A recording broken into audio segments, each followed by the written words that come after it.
A 14-year-old just destroyed a $4 billion empire. 9 moves, not a gun, not a lawyer, not a single dollar in his pocket. It's a chess piece worn smooth by a dead man's hands. The billionaire laughed first. 200 guests laughed with him. Someone threw a $20 bill on the floor. Because that's what you do when you've already decided the other person is nothing. 63,000 strangers watched it happen live. Nobody was laughing at move 6. Nobody was breathing at move 9. The room had been his for 30 years. Then it wasn't. One word. Quiet as a confession. Final as a verdict. Checkmate. The first thing you hear is silence. Not the comfortable kind. Not the silence of a room winding down at the end of a long evening. The kind that happens when 200 people stop breathing at the same moment because something on a table in front of them has just overturned everything they thought they understood about the night. A boy, 14 years old, a jacket that belonged to someone else before it belonged to him. He reaches into his pocket and sets something down on a $50,000 chessboard. A small wooden king. The crown has been smoothed by decades of someone else's patience. The sound it makes when it touches the board is almost nothing. The word that follows is quiet, too. Checkmate. Said the way you say something that was always going to be true. The way you say something the board already knew before anyone in the room was willing to admit it. 11 weeks before that moment, Elias Kardos was sitting on a stool in a kitchen that wasn't his, reading a library book, waiting for his mother to finish work. Same as always. That part matters because the story of how everything changed begins not with something dramatic, but with something ordinary.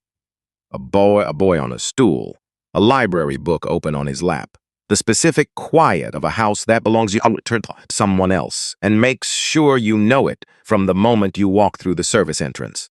There are rooms that make you feel small when you walk into them, not because of anything anyone says. Not yet, just the ceilings, the height of them. The way sound moves differently when everything surrounding you costs more than your mother earns in a year. Elias Carter had understood that feeling before he had a name for it. He was 14, thin as a fence post, eyes that tracked everything without appearing to track anything, and a mouth that offered almost nothing back.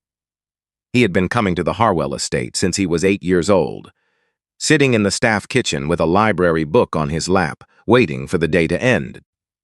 He knew which floorboards creaked in the east hallway.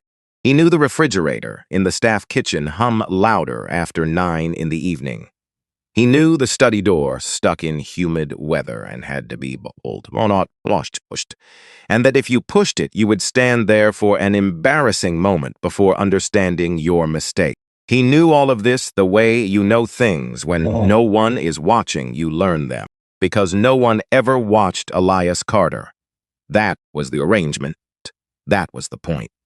Richard Harwell was 56 old, silver at the temples, with a jaw that had been handsome onces and had settled over the years into something harder and less interested in being like, the kind of face that made people choose their words before speaking them.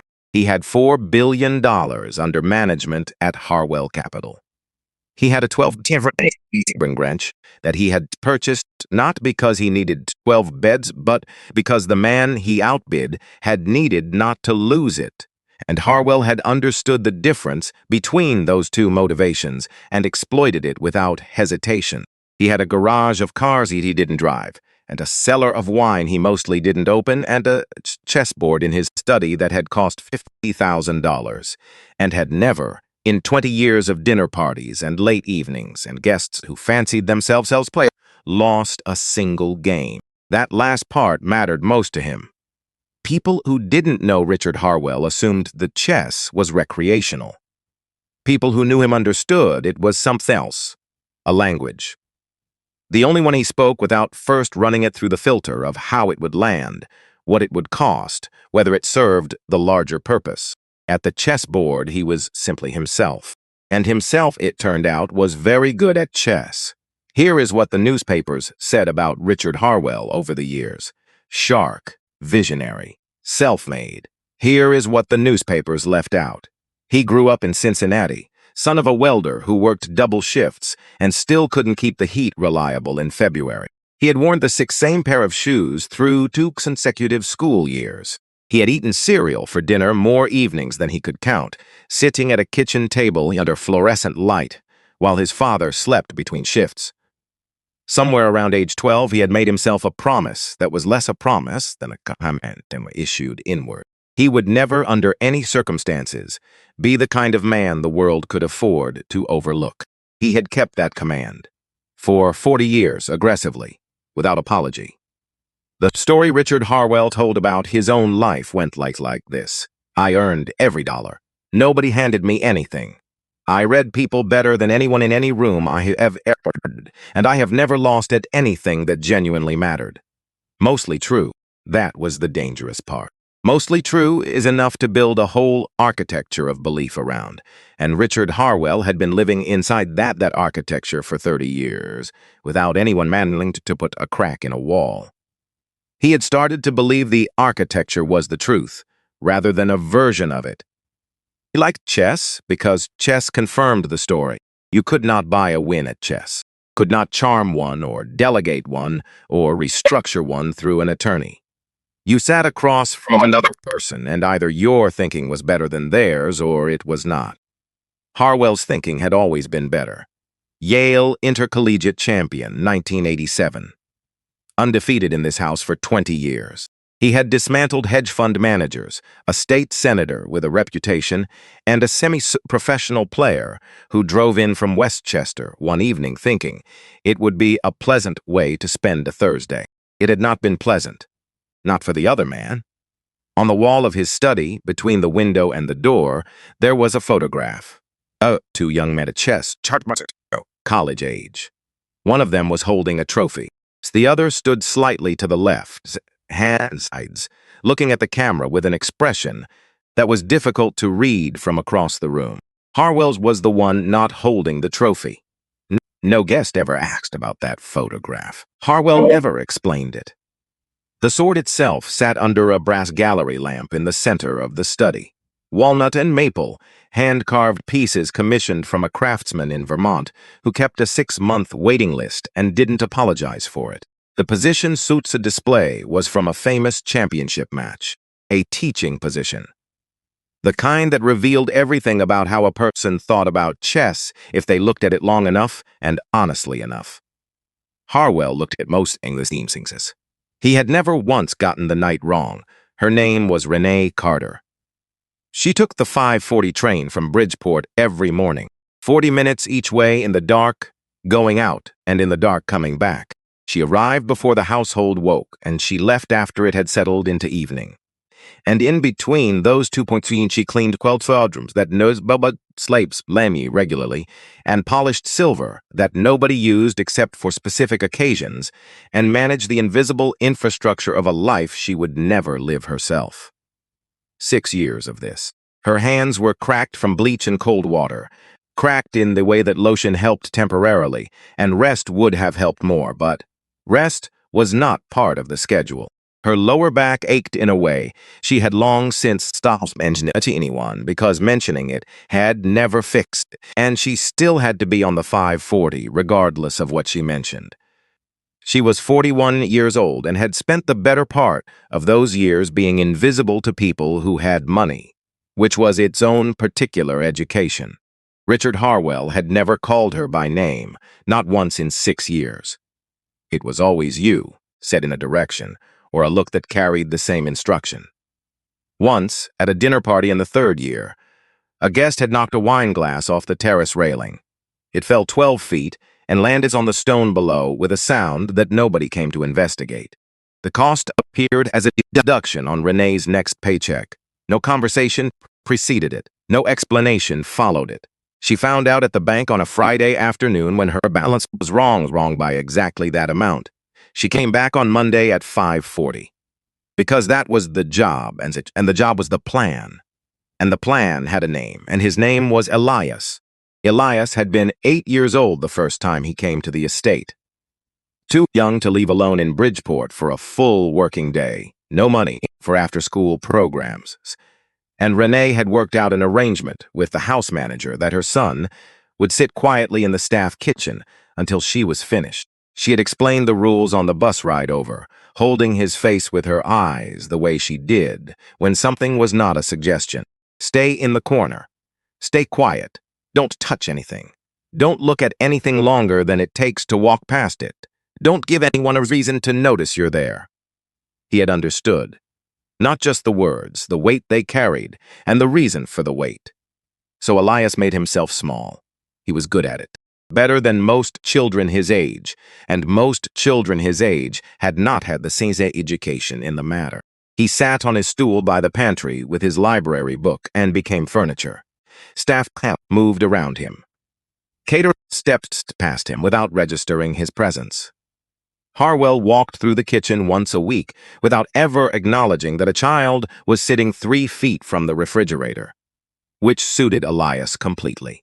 He was learning things, not just from the books, though the books were good, and his grades were consistently better than good. He was learning the other curriculum, the one that operated in the spaces between people when they assumed no audience was present.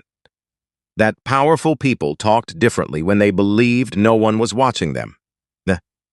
Softer sometimes, meaner at other times.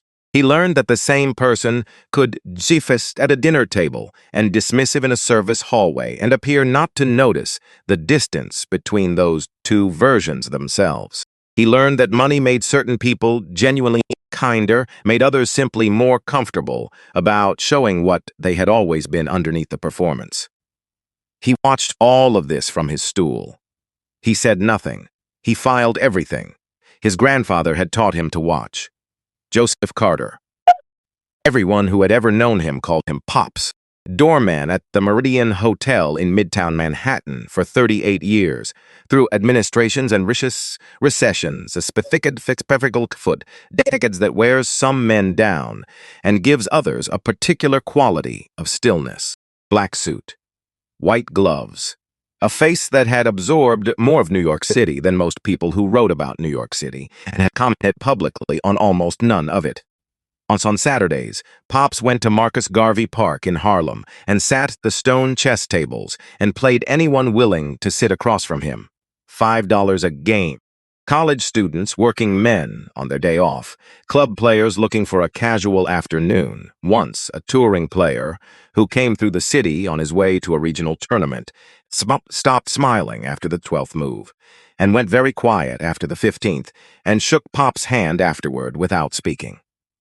Pops won, gave the man his $5 back. He never played a rated tournament. Entry fees cost money, and money went to rent to Renee, to the ordinary expenses of us alive that didn't leave much after the ordinary expenses were handled. The chess world never learned his name. The park knew him. The stone tables knew him. On Saturday mornings, that was enough, or it had to be, and Pops had long ago made his peace with what had to be. He started teaching Elias when the boy was 5, not as a pastime, as something more serious, though he never said so directly. Pops was not a man who explained his reasons when the reasons were important. He taught by sitting down and moving pieces and talking while he moved, not about openings or endgames at first, but about the logic underneath the game, the way each piece had a personality if you paid attention. This night, he would zoobs like it's thinking sideways. Don't try to predict it. Try to understand how it's the board. This bishop only sees half the squares and is completely certain it sees everything. You know people like that. Elias did not know people like that at age 5. By age 10, he had encountered several, every Saturday for 6 years, rain or shine, cold or warm. Pops with his thermos of cloth buff black coffee, which he held in both hands between moves as though warming something more than his palms. Elias with his library book in his bag and his eyes on the pieces. And the specific attention of a child who has said this particular thing is worth more than anything else available on a Saturday morning. Pops taught openings the way a patient man then teaches fishing, with stories attached and no hurry attached, and the understand succeeding that some knowledge has to be absorbed rather than received. He taught endgames on a bulletin board that had this top lost upon somewhere in the years before Elias arrived. They replaced with a bottle cap from a soda can, and never thought to change. He taught Elias to develop pieces before attacking, to castle early and mean it, to make every move justify the square it occupied. And above everything else, woven through 6 years of Saturday mornings like thread through cloth, one lesson that returned in different form from so many times it stopped sounding like instruction and started sounding like weather. Something simply true, the way certain things are true before you have the language to explain why. The board doesn't ask your name, son. Doesn't ask your zip code or what your family has in the bank. 64 squares, same pieces on both sides. It's the only fair place I've ever found in this country. So when you sit down equal. Elias absorbs the way children absorb the things that will shape them, completely. Without knowing it was happening, without being able to point to the moment, it became part of how he understood the world. By 11s, he was beating everyone at the stone tables except Pops himself.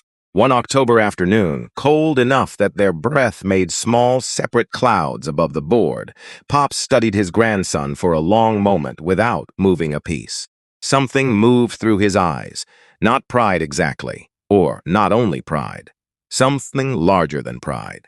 The things that extast pride when you have given everything you have to something and watched it grow into more than you gave.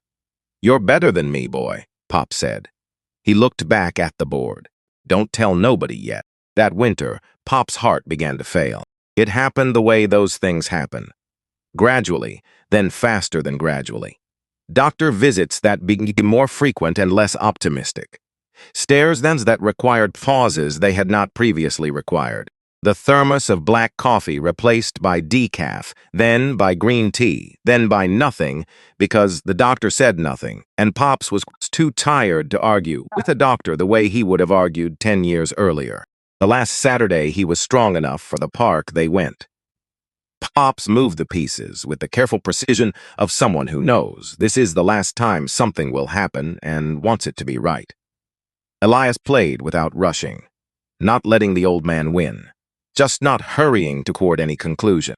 A few weeks later, the board came to the hospital room. Pop set it up on the blanket, with hands that had lost some of their steadiness, but none of their knowledge.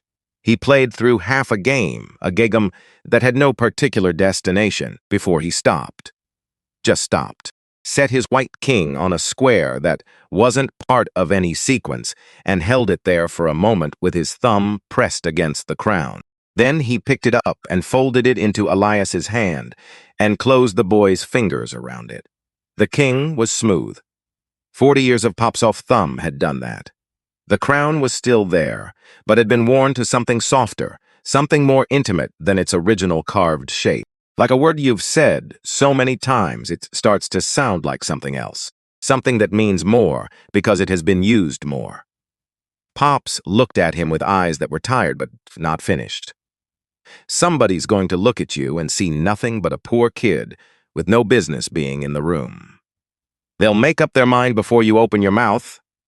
They'll laugh before you ever touch a piece. He paused to breathe. Don't argue. Don't shout. Don't try to prove anything with words, because words are what they're comfortable with, and you'll be playing their game. You let the board do the talking. The board never lies. He died on a Tuesday. Elias was 11 years old. He stood very still through the entire funeral, with the wooden king in his jacket pocket and his hands at his sides, and afterward, while everyone else went back to his grandmother's apartment for food and company, and the particular comfort of being around other people who were also grieving. Elias went to the park instead. He sat at the empty stone table where Pops had always set up first, the one nearest the path, the one with the slight chip on the floor where someone had once dropped something heavy and never repaired it. And he played both sides of his grandfather's favorite game by himself, moving pieces for both colors, thinking for both players, until the streetlights came on overhead. And someone from the neighborhood, a woman he didn't know, came and stood beside the table and told him gently that it was time to go home now. He went home. He did not go back to the park for 3 weeks. When he did, he sat at the same table and played the same game both ways, and something in the doing of it settled something in him that nothing else had touched. He couldn't have explained what it was. He was 11, but he kept going back every Saturday, and after a while, the going back became something that didn't change any more than he questioned breathing. After that, the chess went somewhere private. A donated laptop from a school technology drive. Screen cracked in the bottom right corner, in a pattern that looked like a small lightning bolt. Free chess websites. A username he chose in about 30 seconds without overthinking it. Stone Table 11.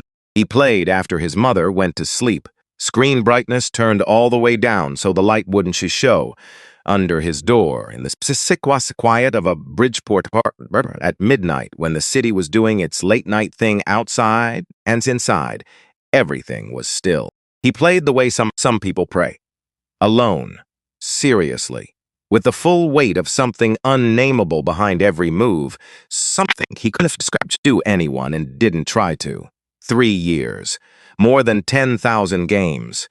He studied grandmasters lists his classmates, studied lyrics to songs they wanted to know without looking them up.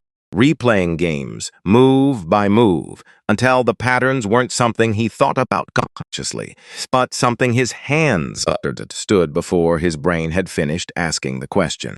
Until the right move arrived as a feeling rather than a calculation, which is where all serious chess eventually lives. By 14, his online rating was 2,388.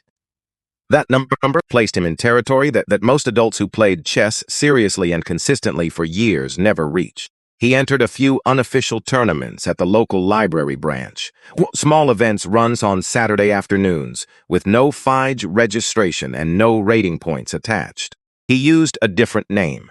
He won all of them, sometimes in under 20 moves, always without saying much afterward. He changed and packed up and rode the bud home and didn't mention it to anyone. He had developed a specialty by then, something that had emerged gradually from thousands of games and had solidified into something close to a signature. He hunted aggressive players, the ones who launched their queen across the board in the first few moves, grabbed pawns like they were seizing physical territory, played a chess the way certain men moved through rooms, assuming that's a force of co-presence accomplished what force of thought was supposed to accomplish. He had built a private collection of traps for exactly that kind of opponent over 3 years of midnight games and careful study. Patient traps, constructed slowly, designed to look like mistakes until the moment they revealed themselves as something else entirely. He had never used them against anyone who hopefully deserved them. Not yet. His mother never knew. Not about the rating, not about the tournaments. She saw the laptop and assumed homework. She saw the concentration and assumed studying. She wasn't wrong about the effort or the seriousness, only the subject. Chess was the last room in the world where his grandfather was still alive. The piece is still the weight of Pop's hands. The patterns still carefree down of his voice on Saturday mornings over a thermos of coffee. Elias was not ready to share that room with anyone. Not yet, maybe not for a long time. So he kept it, and the keeping of it became its own kind of preparation, though he didn't know that yet either. 1 week before the party, while at the public library after school working on an assignment, Elias found himself in the periodicals section, pulling old issues of a chess magazine that the lie crept in bound volumes going back 15 years. He wasn't entirely sure why. He had not planned to. He found what he was looking for in an issue from 6 years back, an interview. A profile of Arthur Kempe, Grandmaster, one of the highest-rated American players of the previous 2 decades, recently retired from tournament play, but still active in coaching and commentary. 2/3 of the way through the interview, a paragraph that made him read more slowly. The interviewer had asked about memorable losses. Kempe had said that most losses teach you something about your own weaknesses, which makes them useful, even when there was one loss, he said, that had taught him something different. An old man at a park in Harlem, 1989. Kemp had been 26 years old, already ranked, already building what the next 2 decades would be built on. He had gone to Marcus Garvey Park on a Saturday afternoon because someone had mentioned the stone tables, and he had a few free hours before a tournament dinner. An old man sat down across from him, Kempe said. Didn't introduce himself. Just set up the pieces and looked at me across the board. 21 moves later, I was looking at a position I couldn't get out of. I don't lose in 21 moves. I hadn't lost that quickly in 3 years. The interviewer asked what happened after. I tried to pay the bet, Kempe said. He waved it off. I asked him why he didn't play rated tournaments. He said the entry fees were money he didn't have. I nodded, said that made sense. And then I left and played my tournament and won it, and thought about that afternoon in the park more times than I've admitted to anyone. Elias read the paragraph twice. He thought about it on the bus home. He thought about it lying in the dark that night, after the laptop was closed and the apartment had gone quiet and at Bridgeport outside was doing the particular thing it did after midnight, which was get very still, in a way that felt like the whole city was also lying in the dark, with something it couldn't quite finish thinking about. He was close to understanding something, not quite there. Almost. The invitation went out on a Thursday. Heavy cream cardstock with gold lettering that caught the light. Harwell Capital had crossed $4 billion under management, and Richard Harwell was throwing a party for 200 people to make certain that every person on East Seaboard who mattered to him knew it. 200 guests. Senators and fund managers and a chef brought in from a Manhattan restaurant, with a 3-year wait list who arrived with his own equipment and 3 assistants. White roses stacked in the front hall from floor to the base of the chandelier. String lights across the back lawn in patterns that looked deliberate from above and accidental from below, which was the whole point. All week, the estate transformed around Renee, who was working double shifts and moving through the organized chaos of major event preparation the way she moved through everything in that house. Efficiently, without drawing attention to the efficiency. Getting things done in ways that nobody thought to attribute to her. Elias had nowhere to be while his mother worked the extra hours, which meant on the night of the party he would be in the staff kitchen, on his stool, with his library book. Head down, quiet. Touch nothing. He told himself he was fine with that arrangement. For 3 hours on the night of the party, he was. The ballroom held 200 of the wealthiest people in the Northeast, drinking champagne under 3 chandeliers and talking about money in the abstract way that people, with enough of it, talk about money, not as a substance, as a way of keeping score in a game that has no finish line, which is perhaps the most exhausting game there is.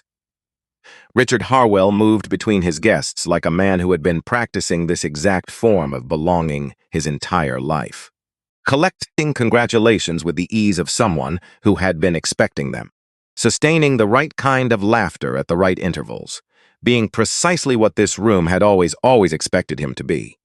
He was very good at it. He knew he was very good at it. That was, if you watched carefully enough, the seed of the problem. In the staff kitchen, Elias sat on his stool, library book open, brown paper bag with the sandwich his mother had packed before the evening started, the wooden king in his left jacket pocket which he had carried everywhere since Pops died, not as superstition, but as weight. The right kind of weight. The kind that reminds you where you came from when the place you're sitting in makes you want to forget. He read his book. He was fine. He was fine for 3 hours, until the kitchen manager came through, without slowing down, and pointed in his direction. You, take this tray. Go. Elias moved through the party the way he had always moved through the Harwell estate, without drawing attention. Zai's eyes rolled just enough downward to navigate without appearing to watch anything. He was always watching. He delivered 3 sets of glasses to different corners of the ballroom, collected 2 empty trays, made it through the main room and across the terrace, and back through the east corridor without anyone's attention landing on him for longer than the second it took to lift something off his tray. He was almost past the study. The doors stood open for the party. The board glowed under the brass lamp in the darker room on a threshold. The pieces stood in their display. The famous championship ranged arrangement that had been set up for the evening. The knight was in the wrong square. Not by much. Once square. But one square broke the logic of the entire position, changed every threat and counter-threat, made it a different game than what was supposed to represent. Elias had known this position since he was 9 years old. The error registered in him the way a wrong note registers in someone who has heard the right one enough times. His feet stopped. 5 seconds. 6. Standing in the threshold, looking at a mistake on a board that had nothing to do with him, feeling the pull of it. The specific, almost physical discomfort of something being wrong in the way of the ability to fix. He looked over his shoulder, then reached out and moved the one square to the left. The sound was small, wood on wood. The position made sense again. Interesting. The voice came from behind him. Unhurried, calm, not startled and not accusatory. The voice of someone who had been standing there long enough to watch the whole thing and had decided to say something rather than nothing. Elias turned. Just inside the doorway. Silver hair that had come early and was now simply part of how he looked. A gray suit that had been expensive in the way that doesn't need to announce itself. A glass of soda water held loosely. Eyes that were paying close attention while appearing to pay none. He looked at the corrected knight. Then at Elias. The way you look at something you weren't expecting to find, and are deciding what to do with the finding. Most people get that knight wrong, the man said. Even people who should know better. He wasn't directing it anywhere in particular. Or he was directing it at Elias in the way of someone who doesn't need a response to understand that one has been given you didn't. Elias picked up his tray and walked out before anything else could happen. He didn't ask the man's name, didn't look back. His heart was moving faster than the situation seemed to call for, and he spent the bus ride home trying to understand why and not quite managing it. He would understand it later. When he got home, his mother read his face the way she always read it, completely and without effort. You touched something. She was at the stove, not looking at him. It was not a question. Elias started to explain. The knight. The song square. The position that had been broken and then correct again. She turned and looked at him with the specific expression that 6 years in that house had made very precise.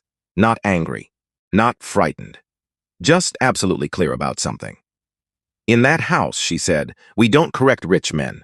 We don't get noticed. Head down, hands to yourself. We do our work and we come home safe. You understand me? Yes, ma'am. He meant it. Elias Carter had no intention of being noticed by anyone in that house.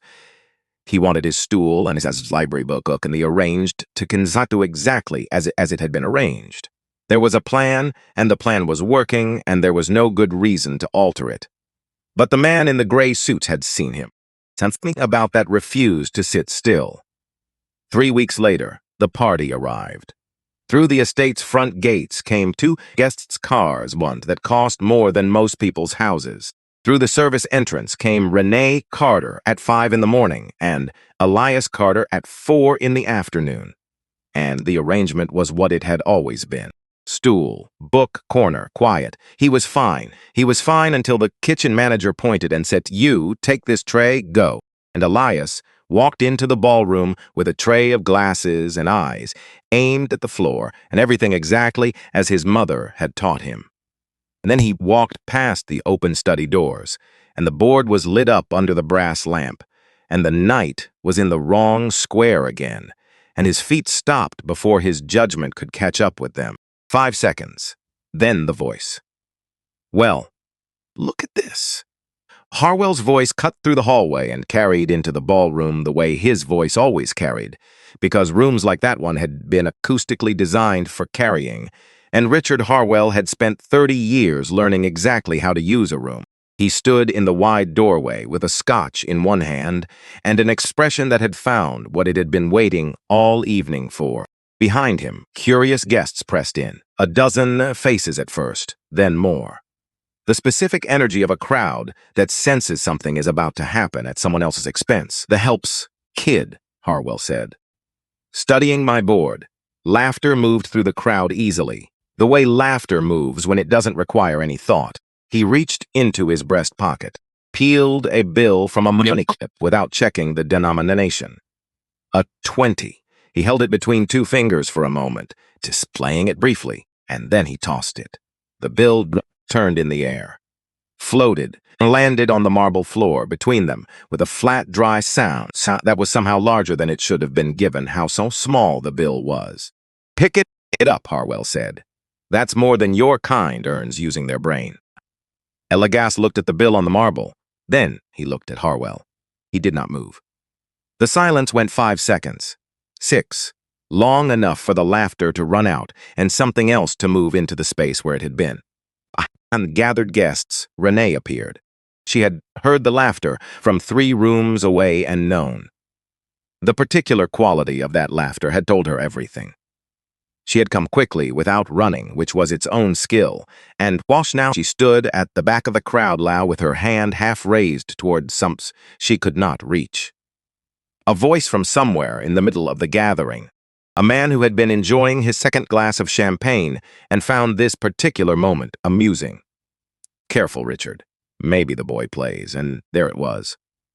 The thing Harwell's entire evening had been unconsciously building toward, an audience, a stage, a moment that would let everyone in the room see what he was. He spread his arm. You know what? He said. Tonight I'm feeling generous. 1 game. The kid beats me and I write him a check for $1 million. He held the pause while the room gave him the sound he wanted. He loses, Harwell continued, and he and his mother pack their things tonight. They don't come back. Renee pushed through the crowd, her tray still in her hands because she had not had time or thought to put it down, her voice working to stay steady. Mr. Harwell, please. He's 14 years old. We don't want any trouble, please. Then your boy should keep his eyes off my things. Elias looked at his mother, at her hands on the edge of the tray, at 6 years of 540 trains and cracked hands and swallowed responses condensed into one woman standing in a doorway, asking him to be decent and receiving nothing of the kind. He put his hand in his jacket pocket, found the wooden king, found the crown, worn smooth by 40 years of patience that had never been publicly rewarded and had never stopped being applied. He pressed his thumb against the way the Pops had pressed his thumb against it and felt the weight of it, and thought about a rainy Saturday morning at a stoned table in Harlem. Don't argue. Don't shout. You let the board do the talking. Elias. Okay, he said. 1 game. The room came apart. Applause, laughter, movement. Someone calling for the board to be brought out. The sound of a crowd that believed it already knew how this story ended. Harwell raised his glass. You hear that, everyone? The helps kid accepts. He was grinning the grin of a man who has never been wrong about anything in this room. This won't take long. He was right about the length. He had the wrong person's count in mind when he said it. Because what nobody in that ballroom understood, including the man with the money clip and the $50,000 board, was where Elias Carter had spent every Saturday of his childhood, who had been waiting there. What those Saturdays had built in him, slowly and without announcement, the way the most important things are always built. Board was being carried out from the study. The chandelier light touched the edges of the pieces, and through the crowd near the back wall, moving without hurry, came the man in the gray suit with the silver hair. He set his soda water on a passing tray. He walked toward the center of the room the way someone walks toward something they have been waiting without knowing they were waiting. This, Elias recognized him. The man from the study doorway 3 weeks nexo. The man from the paragraph in the chess magazine. The only loss I never forgot. Elias didn't fully understand yet what that meant. He was about to. That was how long Elias had before the board was arranged, and 200 people, and however many strangers on a phone screen, watched him either prove something or lose everything his mother had spent 6 years holding together one early morning at a time. 2 minutes, Renee pulled him into the kitchen hallway, her hands on his shoulders, her face close to his. The noise from the ballroom pressed through the walls with the weight of something that had its own momentum now and wasn't going to stop, regardless of what they decided in this hallway. "Baby," she said. "Listen to me." He listened. "We can walk out right now. Tonight. I'll find another position. We've done hard before. We know how to survive hard. You don't need to do this." Her hands were not steady. Not from fear, exactly. From the effort of holding everything in its place, while the seams pulled in every direction at once, and there was only one of her to hold all of it. Elias looked at her, and felt something he had not anticipated. Not nerves about the game. The game was the one place in his life where nerves had never followed him. Not stage fright. Something that sat lower and was harder to name. Fear about winning. Because here is what nobody considers when they imagine in the moment of beating someone powerful. What comes after the moment? The ride home on the train, the next morning, the next week. The way people with money and reach absorb a public humiliation privately and find ways to express it that are slow and quiet and very difficult to trace back to their source. Renee still needed work. The apartment in Bridgeport was still a real place with real rent and real heat bills.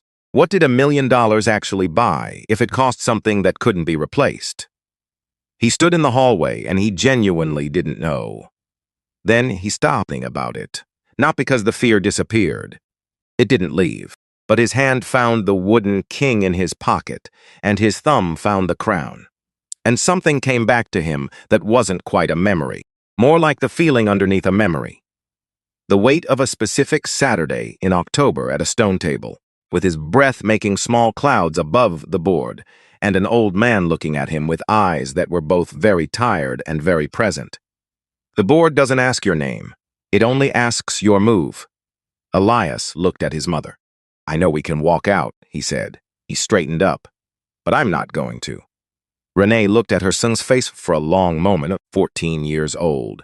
Still sans certain in a way that reminded her of some she had not stopped missing, and was not going to stop missing. She let go of his shoulders. She nodded once. They walked back toward the noise together. The staff had cleared a table in the center of the ballroom, directly under the largest of the 3 chandeliers, and 2 men were carrying the Vermont board out the sultry fahama with the deliberate care of people who had been told twice that what they were carrying cost $50,000 and had taken the information seriously. Guests pressed in from every direction. A wall of formal clothes and raised champagne glasses and phones. The phones were everywhere now. Lifted above shoulders, angled for better sight lines, red recording lights blinking in the warm dimness of the room, like a field of small, patient eyes that didn't need to blink. Someone had started a live stream 9 minutes ago. 40 viewers when they opened it. Nobody in this room knew that number was about to become something else entirely. Douglas Mercer stood the far windows, slightly apart from the main crowd. Heavyset. A suit that was expensive in the way that has nothing to prove. He had $800 million of pension fund money sitting in Harwell Capital. Teachers, firefighters, people who had spent 30 years showing up to work and had handed the accumulated result of that work to someone else to manage because they had run out of years to manage it themselves. Mercer watched the table being arranged with the stillness of a man who measures this everything and celebrates very little. He was not smiling. He was watching Harwell's face. Arthur Kemp moved through the crowd without disturbing it and came to rest a few feet from the table. He stood with ease of someone who has been in important rooms often enough that the importance no longer affects his posture. He said nothing.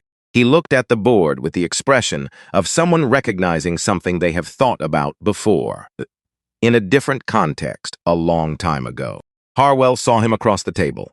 "Arthur," he said, expanding the moment, "if there's real money on this, we should have someone neutral, someone the room recognizes." He turned to the nearest group of guests and began to introduce Kempe in the way he introduced anyone who served a purpose, which was to say efficiently and with emphasis on the parts that reflected well on the person doing the introducing.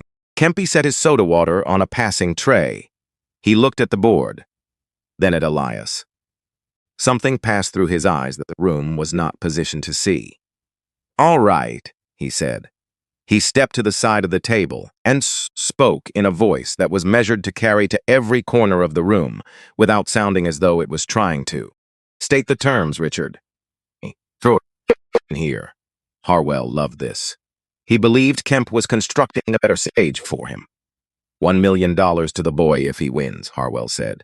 "If he loses, he and his mother leave my employment and my property tonight." Kempy nodded, witnessed. He said it so the way you say something that is now part of the permanent record. The 200 people in the room. Dozens of phones already recording. A live stream that had been running for 11 minutes and had just rolled past 400 viewers without anyone noticing. Harwell settled into his chair across from the boy and turned the board so he had white. He always had white. He looked across at Elias with the settled confidence of a man in his own house, about to do something he was many times before. "First lesson," he said. "Free of charge. White moves first." Elias said nothing. He sat down. He centered his pieces on one by one, touching each soldier before placing it, knowing where everyone lived before the battle started. The way Pops had insisted on it from the first Saturday onward. "Touch each one on," he had said. "Know where everyone lives before you ask them to do anything." He knew. Move one. Harwell pushed his king's pawn forward, 2 squares. The piece struck the board with the confidence of a declaration. 2 guests nearest the table actually applauded the opening move, as though pushing a pawn were the kind of thing that deserved recognition. Elias answered before the sound of the applause had faded. Pawn to meet pawn. The oldest reply. Center against center. 3 seconds of apparent consideration, perhaps less. "Fast hands," Harwell said. "Fast hands lose fast." The crowds gave him a small laugh, the automatic kind, the kind that proximity to power produces even when the joke doesn't quite earn it. Move 2. The queen came out. Harwell swung her diagonally across 4 squares, aimed at the weakest point on the black king side. The square defended only by clogging the king's himself. A scholar's mate attempt. 4 moves to checkmate if the opponent didn't know it was coming. A trap designed for people who were new to the game and no one else. Someone near the back of the crowd who understood what they were watching leaned toward the person beside them. "He's going for the quick kill," they said quietly. 4-move trap. "The kid will be fine if he's seen it before." Elias looked at the queen sitting aggressive and exposed on her new square. He smiled, not at Harwell, at the board. The private smile of someone who has heard a particular joke enough times that it still lands as a joke, but no longer requires any visible reaction beyond simple recognition. His knight came out. 1 move accomplishing 2 things at once without announcing either. It blocked the mating threat and planted a piece on a strong central square. 4 seconds. At the side of the table, Kempa stopped watching the board and started watching the boy, because he had seen that exact reply in 10,000 serious games, and he had almost never seen it from someone sitting at a party game. Amethyster panicked when a queen moved toward their king. They pushed pawns in front of it like desperate barricades. They flinched, they overcorrected. They gave a Dilvis Clumpo trying to solve a problem that hadn't fully developed yet. This boy had not flinched. The knight didn't only defend. It occupied the center and looked across the board with a question that was quiet and almost polite. "And now what?" Move 3. Harwell built developed bishop. Long diagonal, aimed toward the black king's position. He checked his watch and tilted it so the person to his left could read it. 3 moves, he said. From ending this, he looked out at the assembled guests. "Anyone want to arrange the boy's transportation home? He'll be leaving shortly." Laughter. Real this time. Full.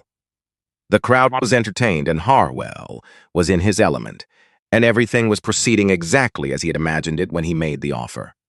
In the back of the crowd, Renee stood with both hands wrapped around the strap of her apron.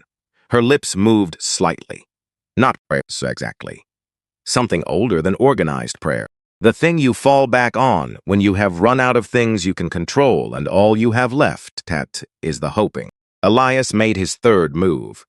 A pawn, not toward the center, sideways quietly to the edge of action. It appeared to accomplish nothing, except it left Onding completely alone and unprotected, sitting directly in the path of Harwell's queen, like something carelessly abandoned there.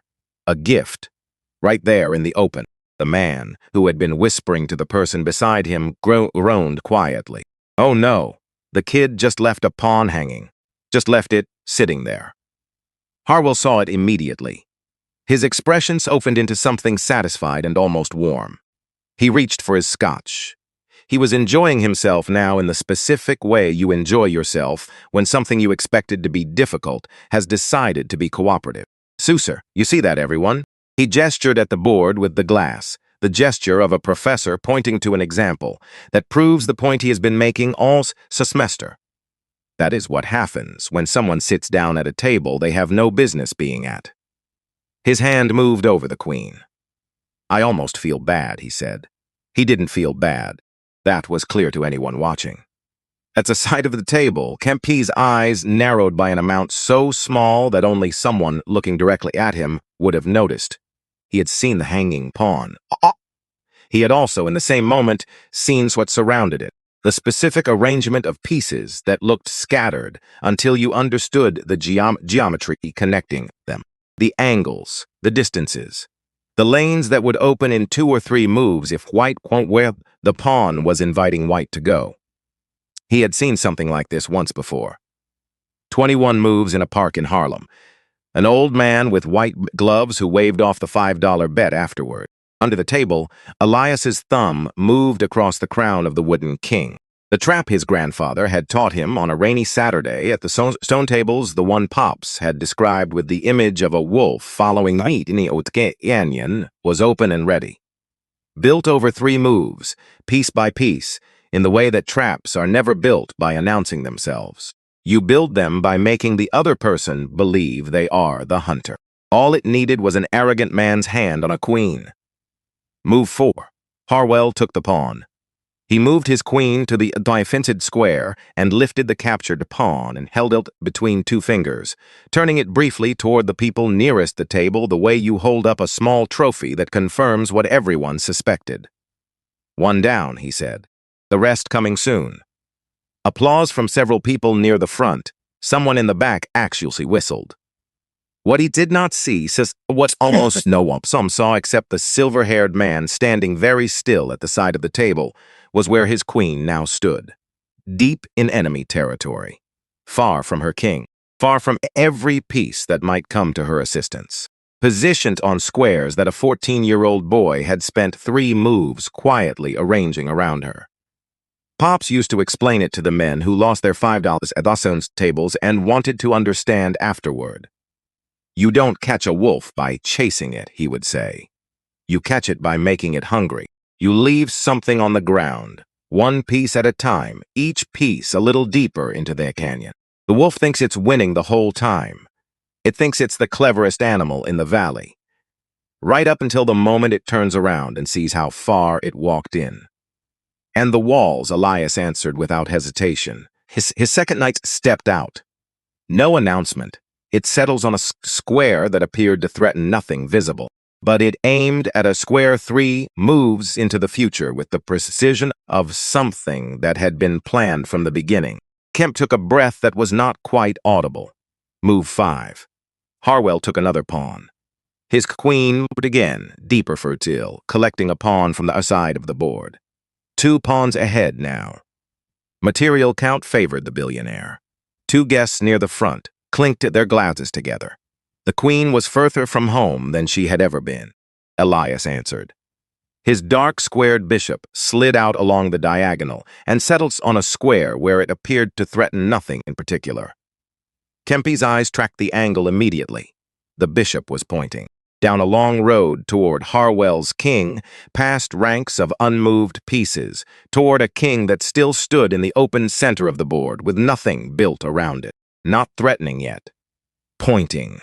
Count the black pieces with purpose now. 1 knight holding central ground, a 2nd knight aimed at a future square that nobody else in the room had identified.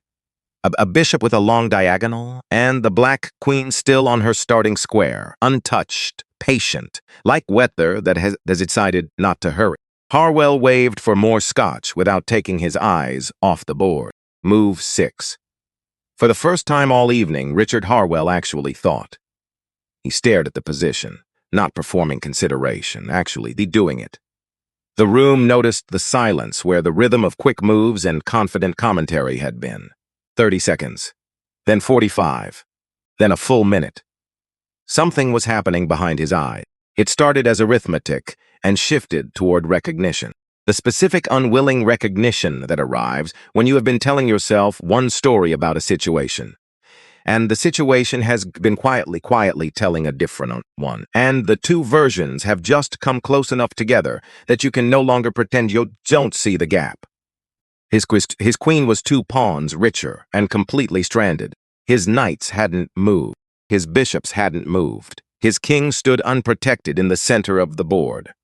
The polices, when had they all gotten out, when exactly had that happened, were arranged in a pattern Harwell almost recognized. Almost. There had been a book, his Yale Years, a collection of annotated games from a Soviet-era player who had made a career of a specific construction. A queen hunt, the annotations called it. Not a direct attack. Something more architectural.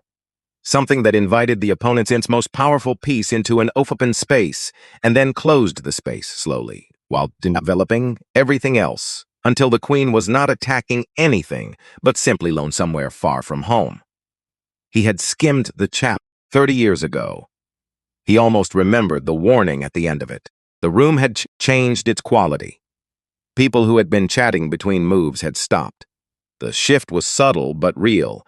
The way temperature changes in a room, and you can't name the moment, but you feel the difference. Taking your time, Richard, someone called. The friendly kind of observation that lands like a question. The laugh that answered was thinner than the ones before. Harwell moved. He pulled his queen back 1 square, a retreat arranged to look like repositioning, the first backward movement of the night. And here is where the real story of this evening actually lives. Not in the checkmate, not in the money. Here, in this moment, in this decision, the part of Richard Harwell that had genuinely earned that Yale championships, the part that had actual ability before other things had entered the equation. That part was clear. Get the queen back. Regroup. You can still fix. The other part, the part that had spent 20 years winning dinner party games in this room, the part that needed 200 people to watch him win. Not in front of everyone. He pushed forward. That was the choice. Not the move, the choice. The moment Richard Harwell decided that how he appeared to the room mattered more than what the board was showing him. A decision made in less than a second by a part of himself he had been obeying for 30 years without once examining it. Elias answered in 4 seconds what his kings castled. The rook slid sideways like a bolt sliding home, smooth and certain. King protected behind a wall of pawns. The rook looking down an open file toward the center of the board. Everything connected, nothing wasted. The position of someone who had known where they were going since the first move. At the edge of the spectators, a portfolio manager turned to Bay and spoke quietly. Level with me, Arthur. The kid's been getting lucky. Harwell can bring the queen back and equalize. Right? Kemp did not move his eyes from the board. Luck moves fast and thinks slow, he said. That boy is doing the opposite. A pause. I've seen this construction before, in serious tournament play. The queen isn't out of position by accident. She's been herded there, 1 move at a time. Every move that looked passive was a wall going up. He paused again. He isn't defending, Kempe said. He's been hunting since move 1. The word traveled through the front rows in seconds. From there it moved outward through the crowd the way whispers move in enclosed spaces, which is faster than almost anything else. People who had been smirking started narrating quietly into their phones. The live stream had been running for 23 minutes and had just passed 15,000 viewers in Bridgeport, in Harlem. In a barbershop in Queens, where someone had cast their phone to the television on the wall. Strangers were starting to find a borrowed jacket, sit across from a man worth $4 billion, and not look away. And Renee Carter, standing at the door she had walked through 5 mornings a week for 6 years, had stopped moving her lips. She was watching her son's face, completely still. Not performing calm, actually calm. The way the stone tables in the park were calm, absorbed as ever happened on their surface without registering it as disturbance. Like the game was the only room in the building, and the 200 people around it were outside it looking in. She knew that face. Not from her son, from her father. Her hand rose to cover her mouth. All those Saturdays, all those years. The laptop light under his door. The library books she had thought were just library books. The tournament she had known nothing about. She wasn't watching a boy in trouble. She was watching her father's last lesson, played out loud in the middle of a ballroom she had cleaned 100 times. Move 7. The move the room would not stop talking about. Ecleus looked at the position for a moment that felt longer than it was. He wasn't calculating. He had calculated this 3 moves ago. He was doing something else. The thing you do before a door you are about to open when you already know what's on the other side. He reached for his knight, the first one. The piece that had come out calmly on, moved to and held its ground while everything else developed around it. He set it down deep in white territory. On a square where Harwell's pawn could capture it immediately. A free piece. Sitting there undefended and apparently unintentional, he folded his hands on the edge of the table and waited. The room made a sound, a real one. The collective intake of breath that happens when 200 people see the same thing at the same moment. He's cracking, someone said, too loudly. The pressure got to him. Harwell stared at the knight. Something moved through his expression. Relief flooding in like color, returning to something that had gone pale. The worry he had been performing his way past for the last 3 moves now had somewhere to go. A door out of the discomfort. "Thank you, boy," he said. He took the knight, placed it with the 2 captured pawns at the edge of the board. He looked at Kempe with something close to the old ease in his face. "You were saying something about hunting?" Arthur Kemp stood up. A grandmaster does not stand at a casual parody game. The people in the room who played chess understood this and went quiet first. The silence spread from them outward, the way cold spreads across still water. Person by person, layer by layer, until the room was very quiet. Kemp looked at the board. He took the full measure of every piece, every square, every angle of force, and every wall that had been constructed quietly over 6 moves, while the room was watching material count and missing everything that mattered. Then he spoke in a voice that reached every corner. "Ladies and gentlemen, 1 beat. Not for theater, for readiness. That night was not a blunder. It was an invitation. What you are watching right now is a forced checkmate. Strat designed, I believe, from the very first move of the game. 3 full Tuscans. Nobody in that ballroom breathed. Then the room changed direction. Not gradually, all at once, the way a sail changes when the wind comes from somewhere unexpected. The guests who had been laughing at the $20 bill on the marble floor pressed forward toward the phones led the way. The live stream counter spun past 40,000. Someone in the comments typed a question that would trend before morning. Who is this kid? The shift had a sound to it. The laughter was gone. In its place, something lower and more electric. The hum of 200 people simultaneously revising their understanding of the last 40 minutes and what they meant. A waiter set his tray on a passing cart and turned to watch. He did not pick it up again. The chef came out of the kitchen, apron still tied, towel over one shoulder, standing in the doorway watching over people's heads. The string quartet had stopped playing at some point. Nobody had noticed when. Douglas Mercer had not moved from his position near the windows, but his attention had shifted, away from Harwell's face, down to Harwell's hands. Harwell's hands had developed a tremor. Small, not obvious, yeah. The high-frequency kind that comes when the body has understood something the mind is still in the process of refusing to accept. Harwell could feel it. That was the specific cruelty of this moment. He could feel his own hands, and he knew the room could see them, and he knew exactly what the room was reading in what it saw. The part of him that had built $4 billion by reading rooms accurately was reading this one with complete clarity and reporting back in terms he could not misinterpret. He reached for the rope. 2 million, he said. The volume was wrong. Too loud for a man who was supposed to be in control of everything, including the temperature of his own voice. 2 million against whatever you've got. You scared, boy? The silence that followed this was a different kind of silence. The previous silence had been anticipation. This one was recognition. The recognition of what desperation sounds like when it puts on the clothes of confidence. A senator near the front found something interesting to look at on the floor.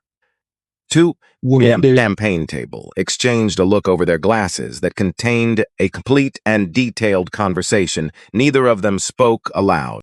Elias did not look up from the board. The bet stands, sir. 1 million. A beat. It's still your move. Behind the crowd, Renee Carter stood taller than she had stood in 6 years. Move. 8. 11 minutes. 11 minutes of Richard Harwell, staring at a position that had been closing around his king since the 6th move of a game he had announced would not take long. 63,000 people watching on screens in rooms that had nothing to do with Greenwich, Connecticut. 200 guests in his own ballroom waiting. He searched for the move that would fix it. He looked at every piece, in every square and every possible sequence, and found the same answer every time, which was that there was no sequence. He looked again, anyway, because that's what you do when the alternative is accepting what the board has been telling you, and you are not ready. At last he moved. He pushed a knight back toward his king. A bodyguard arriving after the crisis had already matured. He let go of the piece as though the square were warm. The Black Queen moved. She'd been on her starting square since the game began. Through all of it, while the board reorganized itself around her patience, while the lanes opened and the walls went up and the White King drifted, move by move, toward a corner he had not noticed becoming a corner. Elias lifted her, without rushing. Pops had never permitted pieces to be slammed or thrown or handled with anything less than the respect the game deserved. It was disrespectful to the board, and to the opponent, and to the game itself.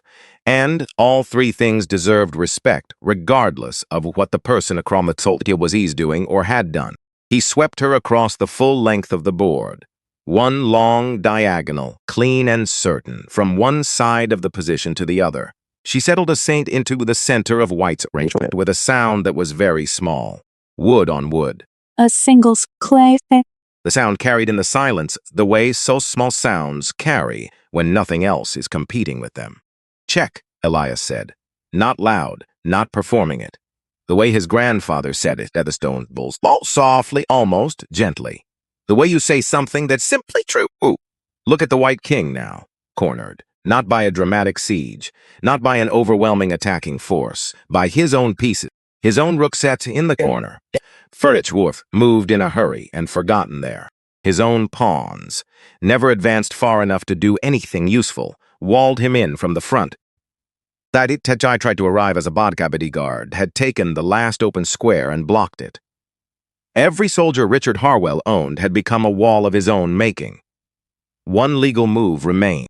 The people in the room who played chess saw it simultaneously. The ones who didn't play saw it in the faces of those who did. Harwell reached for his king. His hand was shaking badly enough now that the piece rocked when he placed it on the one available square. He pressed it down with one finger until it stopped rocking, took his hand away. The king was still. Move 9. The ballroom drew itself inward. 200 people and 63,000 on screens, and the weight of an evening that none of the people present would describe the same way afterward, though they would all agree that they had been in the room when it happened. Elias looked at the board. 2 at most. He knew this move, had known it since move 6, had known the exact square and the exact geometry of the path that ended there. This was not calculation anymore. This was something else. The thing on the other side of calculation, where the answer exists in your hands before your mind has finished confirming it. His remaining knight rose, the piece that moves like an L and thinks like a knife. The piece his grandfather had, first described to him on a napkin at a diner in Harlem when he was 5 years old, drawing the shape carefully, with a pen that had almost run out of ink, explaining that some movements don't look like what they are until you've seen them enough times to recognize them. The knight moved, 2 squares forward, 1 square left. The specific geometry of an L drawn by someone who learned to draw it before they learned anything else about the game. It landed. Score for which a king in this position, so surrounded by his own pieces, enclosed by the army he had spent 9 moves misusing, had no legal move and no recourse and no one to send for help. The smothered mate, a king buried not by the enemy but by his own. Checkmate, Elias said. Not loud, not triumphant, not performing anything. The way his grandfather had always said it at the stone tables in Marcus Garvey Park. Softly, almost kindly. The way you deliver news that was always going to arrive. That the position had been announcing for several moves. That the other person could have seen coming if they had been willing to look. The ballroom went somewhere very still. Then Elias reached into his jacket pocket. He brought out the wooden king. Crown, worn by decades of his grandfather's patience and 3 years of his own. He set it on the board beside the position, facing the fallen white king in its corner. He looked at it for a moment before speaking. "This is for the man who taught me," he said, not performing it, just saying it. He played at stone tables in a park, his whole life for $5 a game. He was better than everyone in this room. Nobody ever knew his name. 3 full seconds of absolute silence. Then a single pair of hands began to applaud. Slow, deliberate, each clap distinct and separate, ringing off of the marble and the walls and finding every corner of the room before the next one arrived. Arthur Kemp, standing at his full height, applauding the way you applaud something you have been waiting for, without knowing you were waiting for a very long time. 1 beat. Then the room broke open. Waiters and senators and fund managers and women who would describe this evening to people who hadn't been present for the rest of their lives. The live stream chat filling with a single word repeated until it became its own rhythm. King, king, king. Renee crossed the floor she had cleaned for years. Nobody stepped in front of her. Nobody said a word.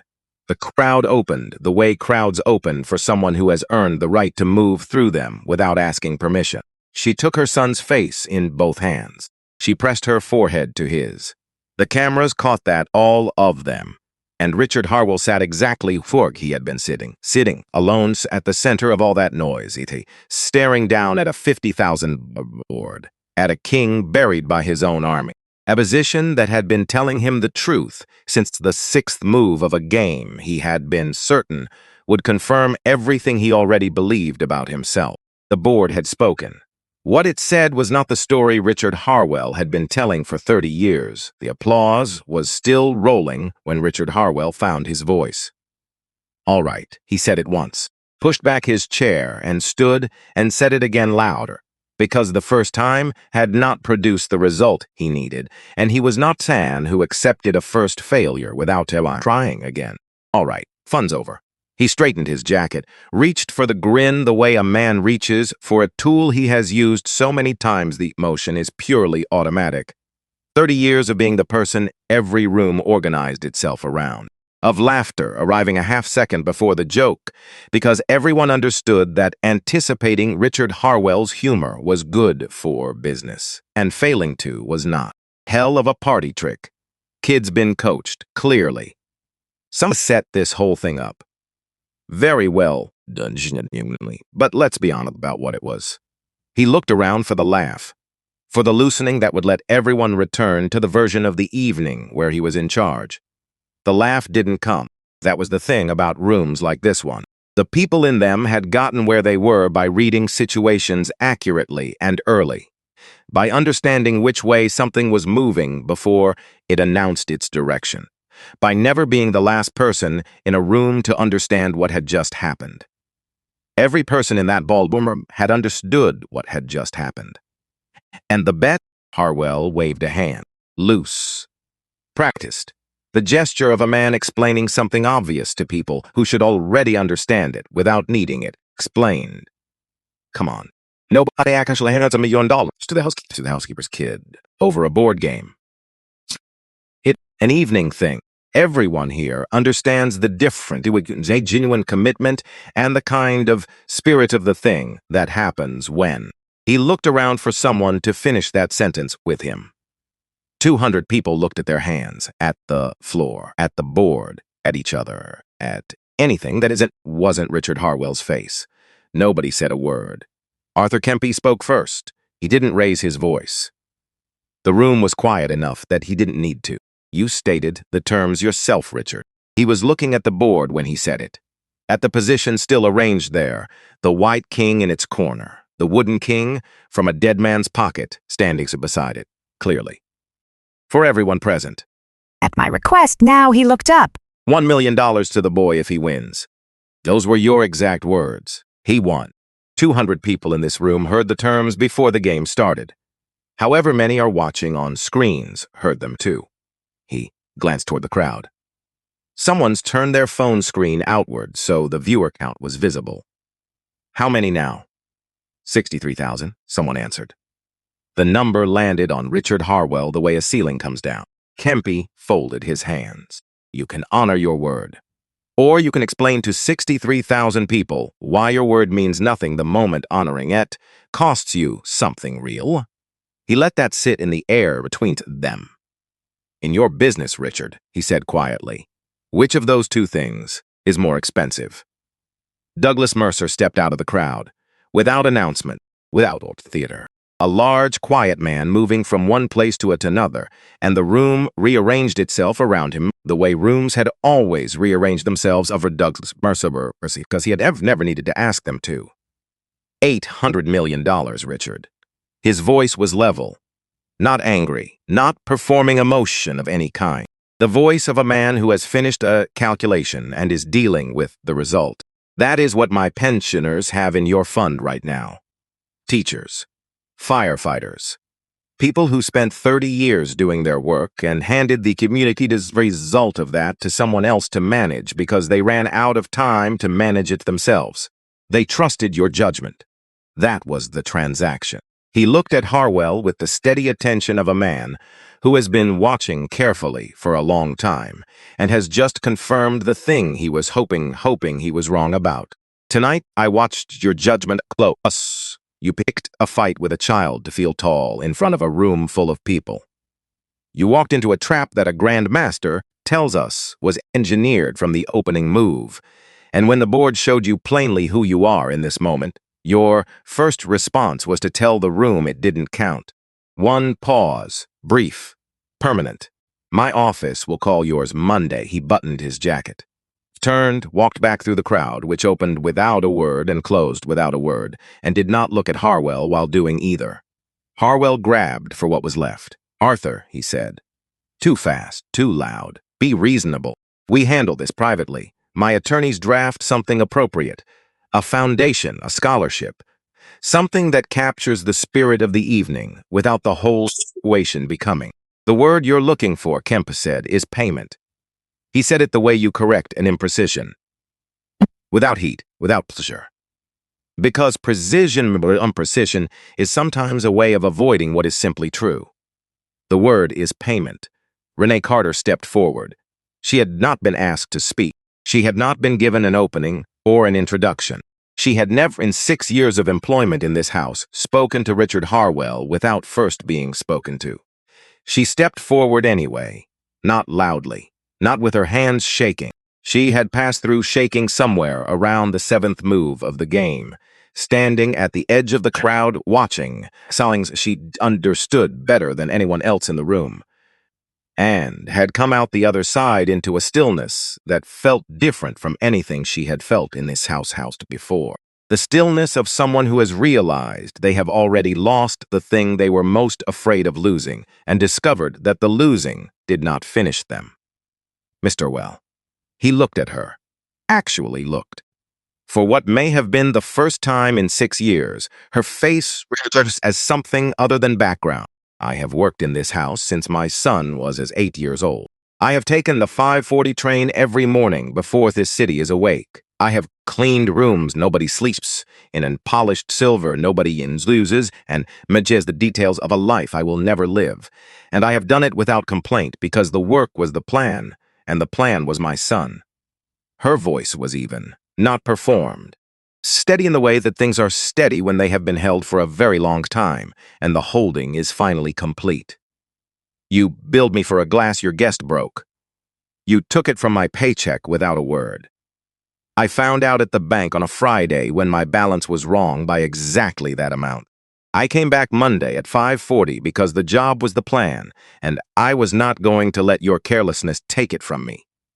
She held his gaze with the full and uncomplicated attention of someone who has nothing left to protect.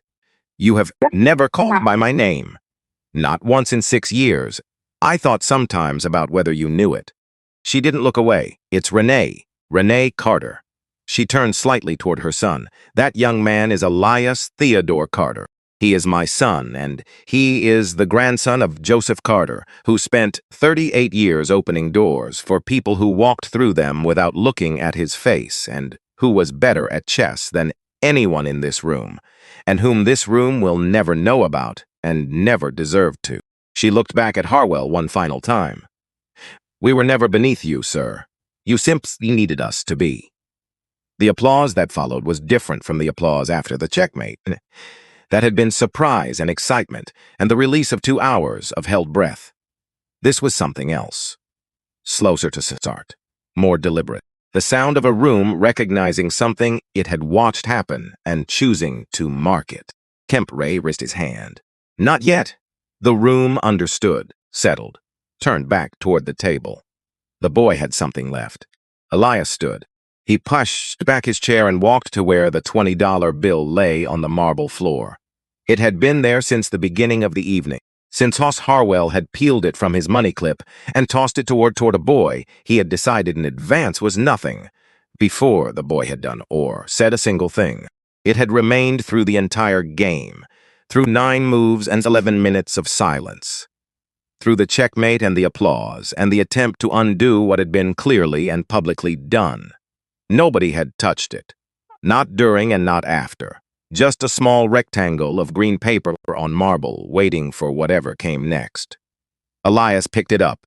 He smoothed it flat with both hands, pressed the fold crisp. The careful handling of something that deserved to be handled with attention, regardless of what surrounded it. He walked back to the table. He set the bill down beside the white king in its corner. Beside the wooden king from his grandfather's pocket. 2 kings on a board, one worth $50,000. One worth nothing and everything, depending entirely on how you understood value and where you had learned to look for it. He looked at Harwell. His voice was level, not soft and not hard, not performing mercy and not performing anger. The voice of someone who has said what is true and has no interest in decorating it. You're going to need it more than I will. He wasn't performing when he said it. He wasn't smiling. He wasn't angry. He sounded like the board self, patient and certain and completely unmoved by the noise around it. The 8 seconds of footage capturing the placement of the bill, the boy's face, the words spoken without theater, would become one of the most watched pieces of video that year. Not because it was dramatic. Because it was not dramatic, because it was something that happens less often than drama and means more when it does. It was simply true. The guests left early. The valet line was quiet in the particular way that lines become quiet when punk want to be somewhere else and are maintaining the appearance of not being in a hurry. Goodbyes were brief and attached to nothing. The string quartet packed instruments and carried the cases out through the Sir's entrance without stopping to talk. The chef's team broke down the kitchen with the professional efficiency of people who understood when an event had ended regardless of the hour on the schedule. The live stream ran for another 40 minutes after Elias sat down. The viewer count kept climbing even after the ball began to get empty, because people who joined late were watching from the beginning, and people who had watched from the beginning were watching again, and people who had not watching were receiving the link from people who had. By midnight, the video had 2 million views. By morning, 9. By Sunday night, 14. The internet found the precise location of Richard Harwell's wound and named it within hours. The 9-move billionaire. It attached itself to everything. Cable news chyrons, financial message boards, the group chats of his own analysts, who sent it to each other without comment because no comment added anything to it. A financial network ran the checkmate footage beside a graph of Harwell Capital's 5-year performance. The anchor raised one eyebrow. 1 million people read the editorial without needing it explained. Elias went to school on Monday, Renee insisted. Standing in the kitchen, making oatmeal with her back straight and away. It had not been straight in years, insisting with the clear authority of a woman who has recently rediscovered something about herself that had been there all along. She had simply not had occasion to use it at its full height. School, she said, same as always. It was not the same as always. Children Elias had never spoken to were at the front entrance and filming his arrival. His algebra teacher met him at the classroom door with a chessboard and a marker and asked him to sign it. 3 talk shows called the principal's office before lunch. Reporters waited outside the gates at dismissal. A local news van parked at the curb at an angle that suggested it was planning to remain for a while. Elias walked past all of it. He gave one interview. 2 minutes. Local news. Standing on the front step of the apartment building in Bridgeport, Hap next to his mother, in the same clothes he had worn to school. In the afternoon light that made everything look specific and ordinary at the same time. The reporter asked how it felt to humiliate a billionaire. Elias thought about it, not performing the thought. I didn't humiliate anybody, he said. The position did. He just couldn't hear it warning him. The check arrived on a Tuesday. The same day of the week Pops had died 3 years before. Renee noticed the postmark immediately when she brought the mail inside and set it on the counter. She stood with the envelope for a moment before opening it. Coffee going cold beside her. Morning light coming through the kitchen window at the exact angle through a Tuesday mornings. She opened it. She looked at the number. Let herself look at it completely. Without the habit of glancing past large things to protect herself from how large they were. She let it land. Then she sat down at the kitchen table under the framed note. The one from the teacher 8 years ago, who had written that her son had a remarkable mind. The one she had framed, because it was the first time someone with authority had put into writing what she had always known. And the confirmation had mattered to her more than she wanted to admit. That note had hung on that wall through 6 years of early trains and cracked hands and a paycheck docked without explanation and the daily effort of remaining someone who came back anyway. She sat under it with a check in her hands and she cried. Not from happiness exactly, not from relief exactly, from the specific release of something that has been dealt for a very long time finally being set down. The kind of tears that come when a long thing is genuinely over and the body needs to mark the ending with something more than simply stopping. She allowed herself 5 minutes. Then she washed her face, drank her cold coffee, made 2 phone calls, and began making the plan that came after the plan. Arthur Kempe came to their apartment on a Thursday evening, 3 weeks after the party. He called first and asked if he might come. Renee said yes before she had finished processing that she'd been asked. He sat at the kitchen table. In the chair Elias used for homework, under the window that looked out onto the street. He drank the coffee Renee made, and he talked to both of them without managing either of them, without performing the warmth of someone who wants something or the authority of someone positioned to give it. Just a man sitting in some kitchen, being honest about something he had been carrying for longer than he had admitted to anyone. He told them about Joseph Carter. Not everything, because he hadn't known everything. But what he had. Saturday, he said, 1989. I was 26, already ranked, already building what the next 20 years would rest on. I was in the city for a tournament, and someone mentioned the stone tables at Marcus Garvey Park, and I had an afternoon free, and I went. He looked at his coffee. An old man sat down across from me, black suit, white gloves. He didn't introduce himself, just set up the pieces and waited. 21 moves later, I was looking at a checkmate I hadn't seen coming. 14 moves. I don't lose in 21 moves. I hadn't lost that quickly in 3 years. He paused. When I offered to pay the bet, he waved it off. $5. And he waved it away like it meant nothing. And maybe it did because winning had never been the point for him. I asked why he didn't play rated tournaments. He said the entry fees were money he didn't have. Elias went very still. I nodded, Kempy said that made sense.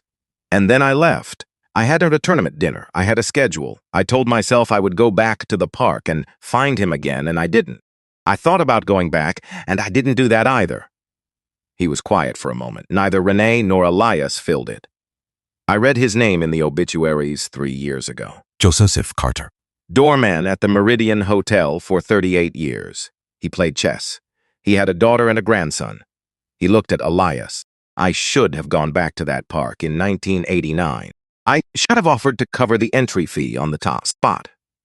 It would have cost me less than my tournament dinner, and it would have changed what happened next, and I didn't think to do it, and I have thought about it ever since. Elias sat very still, and inside the stillness, something connected that had been almost connected for weeks. The paragraph in the old chess magazine. The only loss I never forgot. He looked at Kemp and understood fully, for the first time, what he had read in that library without quite knowing what he was reading. He didn't say anything. He didn't need to.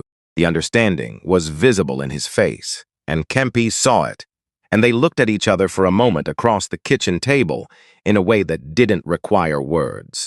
I'm not going to make the same mistake twice, Kemp said. Renee looked at this man sitting in her kitchen and thought about her father mentioning once, so only once, a young man with silver coming early into his hair who had shaken his hand at a stone table and looked almost pained when Pops mentioned the entry fees and then gone away. Pops had figured that was that. He had never known the young man's name. She knew it now. She didn't say anything either. Some things settle in silence and don't need to be spoken to be understood. The Mason Foundation started as a conversation at that kitchen table on a Thursday evening and became something real over the following 6 weeks. Built in the evenings after Elias finished homework, and Renee finished the phone calls that had begun filling her days in ways she hadn't expected. Named for Joseph Carter. Pops. The man who had been better than the rooms he was never invited into, who had spent 40 years being excellent in a place where excellence without the right paperwork and the right entry fee went nowhere. The purpose was specific, not a broad mission that could mean anything. Entry fees. Tournament registration costs for children from working neighborhood who played seriously and couldn't afford the ticket into the places where serious play was recognized and rewarded. That was the entire mandate. Because talent was not what the Carter family had ever lacked. The ticket been the thing. This ticket was going to be the ticket for as many children as it could find, for as long as it had the resources to father them. Kemp joined the board. He brought 40 years of knowing exactly who the gatekeepers were and how to have the conversations that opened the right doors. He brought credibility in a world where credibility was the currency that mattered. Renee ran it. She was good at it immediately, which surprised nobody who had been paying attention. 6 years of managing the invisible infrastructure of a 12-bedroom estate had given her operational abilities that most nonprofit directors spent years trying to develop. She knew how to make things work with limited resources. She knew how to hold 100 moving pieces simultaneously without losing any of them. She knew how to navigate systems designed without her in mind and find what she needed anyway. She also knew how to find the children. She said she recognized them on sight, a specific combination of ability and restraint. The way you hold yourself when you have learned that the room will not make space for you automatically, and you have decided to take up as little of it as possible while you wait for a room that will. She found them, and she paid their fees, and she did it in a way that protected their dignity at every step. Because she understood what it cost a person to need help, and she had no interest in making the help cost them something more. The Foundation's first physical project was 12 new stone chess tables at Marcus Garvey Park, arranged around the original tables, which had been there since before Elias was born. Same stone, same weight, positioned to look as though they had always been part of the same place, because in the ways that mattered they had. A small bronze plaque at the base of the original tables, not large, not designed to be noticed from a distance. For Pops. The board never lies. Renee's final act as an employee of Harwell Capital was brief and clean. She took the 5:40 train one last morning, walked through the service entrance for the final time, set her key card on the kitchen counter, left a note beside it, one line, no date, no signature because the signature was unnecessary. We quit. The help. She was home before 9. She made coffee and sat at her kitchen table and stayed there for a while doing nothing in particular. Just sitting in her own kitchen in the morning in the quiet of a day that had nothing required of it, and she let that be exactly what it was. The letter from Harwell arrived 6 weeks after the party. White envelope. No return address. Her name on the front in handwriting she didn't recognize immediately, but understood the moment she saw it. She opened it at the kitchen table. Inside a single sheet of paper. No heading, no date, no explanation or context, or anything surrounding what it contained. Renee Carter, her name, written out in full, in the center of the page, in the careful handwriting of someone who had taken time with it. Nothing before it, nothing after. She sat with it for a long time. 6 years of you and the help and the expression that substituted for both. 6 years of a paycheck docked without explanation. 6 years of 5:40 trains and invisible labor and the daily weight of being treated as furniture by someone who could not have operated without her. And now her name on a page by itself, written out, as though he needed to prove to himself that he knew it. As though it had taken the loss of a fund and the emptying of a house and 6 weeks of silence to arrive at something that should have taken 30 seconds in the first week. She folded the letter, put it in the kitchen drawer where she kept the things she wasn't finished with yet. She didn't mention it to Elias. Some things you hold alone for a while before you decide what to do with them. Sometimes a while becomes longer than that, and that's all right too. Harwell Capital did not fall apart in a single night. It came apart over 8 months, which in certain ways is harder than a clean collapse. 8 months has a rhythm, a daily quality. Mercer filed the redemption notice on Monday, as he had said he would. 3 more institutional investors followed by the end of the week. Each departure created conditions for the next, because confidence works exactly that way, and Richard Harwell understood this better than almost anyone, having spent 3 decades building an operation on that specific mechanism. He kept the estate, barely. Sold the paintings that had hung on those walls so long he had stopped seeing them as paintings and had started seeing them as wallpaper. Sold tsars, sold the watches, which hurt in a way he had not anticipated and did not examine closely. Sold the wine collection to a buyer who sent a truck on a Saturday morning and did not come himself. The Vermont chessboard went to auction in the spring. An anonymous bidder paid half its appraised value, did not negotiate, submitted the offer and paid it, and then donated the board to the chess club at a public school in Harlem.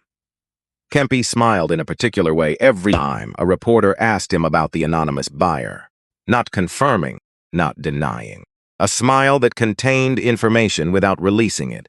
Nobody ever proved anything. The study was bare now, everything gone. One thing remained on the wall. The $20 bill, mounted behind glass in a plain frame, centered on the largest wall in the empty room. Below it, written directly on the wall in Harwell's own handwriting, the 2 words from the letter. Renee Carter. Whether he put it there as a wound he was choosing to keep or a lesson he was trying to begin learning. Whether it was the start of understanding something or simply the end of pretending he hadn't heard it. Whether looking at it each day made him feel something he had not previously allowed himself to feel. Only he knew that. Some things are private even when they are written on a wall for no one but yourself. 1 year after the party, but a professor Swan size stood on a stage in a high school gymnasium in Hartford, Connecticut, holding a state youth chess championship trophy over his head with both hands. His first official rated tournament season. Not his first wins. He had been winning for years in rooms that didn't record it. But his first season in the books. His first season as someone the chess world could name and point to. He had not gone undefeated. He had lost twice in the regular season. Once to a 17-year-old from New Haven with 4 years of rated tournament experience and endgame technique that was several years ahead of where Elias was. Once to a quiet girl from Springfield who had built a positional style so patient it made Elias look aggressive by comparison. Both losses had produced specific hurt that comes from caring about something and coming short of it. A hurt that doesn't diminish just because you understand why it happened. Kempe had not offered comfort after either one. He had asked a question and then waited. Not for the polite answer. Not for the one designed to end the conversation and move on. For the real one. The one that required Elias to go back inside the loss and stay there long enough to find what it contained. What did you see that you missed? It was harder than winning. Much harder. Winning had become close to instinct. Learning from a loss required a different kind of attention. The patient kind. The kind that doesn't arrive naturally and has to be built the way all important things are built. That, Kemp said once, after a long and honest debrief following the Springfield game, is the actual work. Anyone can win when the position is winning. Learning what a loss is trying to tell you, actually learning it rather than just moving past it. That is what separates the people who get good from the people who get as good as they can possibly get. Most people leave the loss too soon. They take what's comfortable and go. Elias absorbed this the way he absorbed everything Kemp told him, completely, without making a show of it. And then he went home and opened the laptop and replayed the Springfield game from the beginning and stayed with it until he understood not just what had gone wrong, but why he had not seen it coming. In the front row of the gymnasium in Hartford, Kemp sat with his hands on his knees and was the first to applaud when the trophy went up, and he applauded the longest. Beside him, Srenee stood and put 2 fingers in her mouth and whistled the way she had always whistled when she was proud.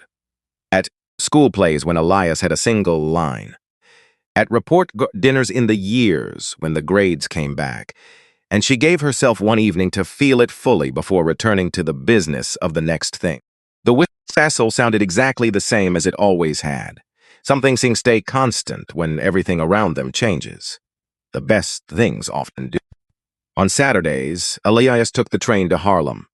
He set up at the stone tables at Market Garvey Park, the new ones the foundation had installed, and the old ones that had been there since, before he existed. He played anyone who sat across from him, and he taught anyone who wanted to learn, and he took $5 a game from the people who offered it and gave half of them their money back afterward, which was not a policy he had set in advance. It was simply what you did at these tables. He understood this without having been told. One Saturday in late October, when the afternoon light in the park had gone to the particular gold that appears in New York in the fall, and stays for a few weeks before the season moves on, a child came and sat down across from him. 6 years old, a girl.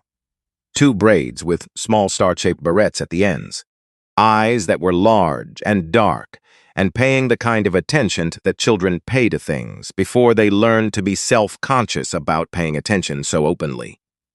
She placed both hands flat on the table, one on each side of the board, and waited with the complete patience of someone who has decided to be entirely present for whatever comes next. Elias set up the pieces one by one. He touched each one before placing it, knew where everyone lived before asking anything of them. He did it the way it had always been done at these tables, by the man whose name was on the plaque at the base of the old tables, whose wooden king was in Elias's jacket pocket, and would be in his jacket pocket next Saturday, and every Saturday after that for as long as he came to this park. He picked up the night. He held it where the girl could see it. Turned it in the afternoon light so she could look at the shape. the carved suggestion of movement in something that was standing still, the way it seemed to be thinking about its next position, even while occupying this one. This one's my favorite, Elias said.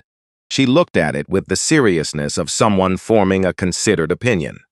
It moves like an L and thinks like a knife.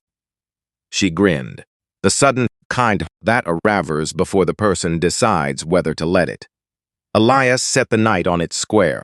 He looked at his hand, holding the piece, and the afternoon light coming through the trees. He felt the weight of it differently than he usually felt it. Not the physical weight, which was small. The other kind. The weight of 40 years of Saturday mornings, carried in a piece of wood, and 3 more years added to that by a boy who had learned what the carrying meant. The weight of patience that had never been publicly rewarded and had never stopped being applied. He set the knight down gently. The girl was already studying the board with her full attention, which was the complete undivided attention of a 6-year-old who has decided something deserves it, which is a more serious thing than it appears. Your move, Elias said, and the game began.